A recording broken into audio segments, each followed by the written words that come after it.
Perkenalkan anggota kelompok kami. Yang pertama ada Dena Yulistiara dengan NIM 12033024, lalu ada Novalia Ayusyaida dengan NIM 12033014, dan ada Risa Ayusya Fitri dengan NIM 12033011, lalu ada Linda Husnul Khotimah dengan NIM 12033028, dan terakhir ada Nanda Trias Wicaksana dengan NIM 1204200001.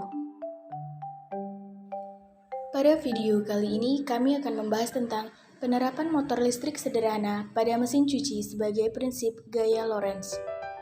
Gaya Lorentz merupakan gaya pada kawat berarus dengan medan magnet tetap yang akan menghasilkan suatu gaya atau sebuah penghantar listrik dalam medan magnetik yang akan mengalami gaya magnetik. Hukum Lorentz menyatakan bahwa besarnya gaya magnet sebanding dengan kuat medan magnet, kuat arus listrik, dan panjang kawat penghantar.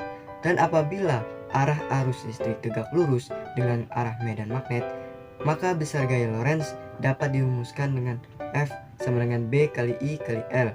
Dengan keterangan di bawah ini. Aplikasi gaya Lorentz. Motor listrik merupakan alat yang dapat mengubah energi listrik menjadi energi gerak.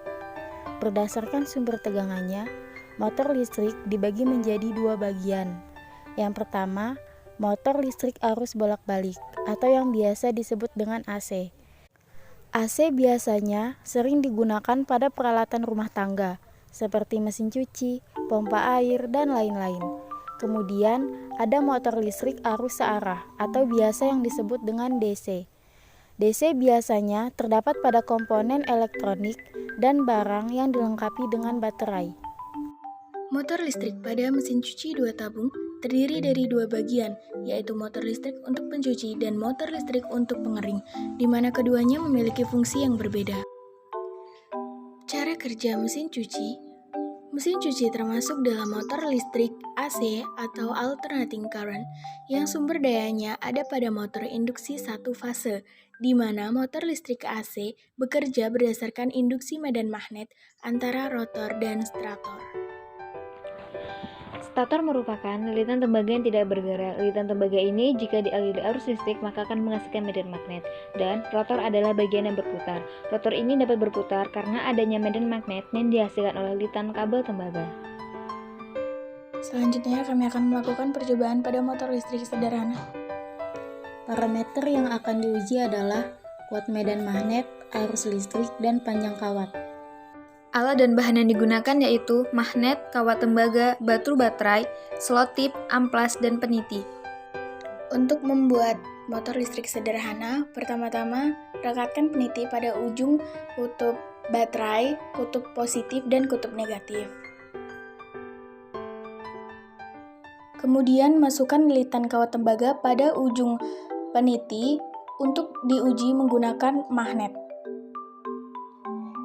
Jika medan magnet diperkecil, maka kecepatan putaran kawat tembaga akan menurun. Dan jika tegangan baterai yang digunakan diperkecil, maka kecepatan putaran kawat tembaga akan menurun. Jika diameter dari kawat tembaga diperbesar, maka kecepatan dari kawat tembaga akan semakin cepat. Kesimpulannya, semakin besar medan magnet, semakin besar kuat arus listrik. Semakin panjang kumparan, maka gaya yang akan dihasilkan semakin besar. Kemudian, pada mesin cuci, semakin besar arus listrik yang mengalir, maka percepatan putar baling-baling mesin cuci akan semakin cepat.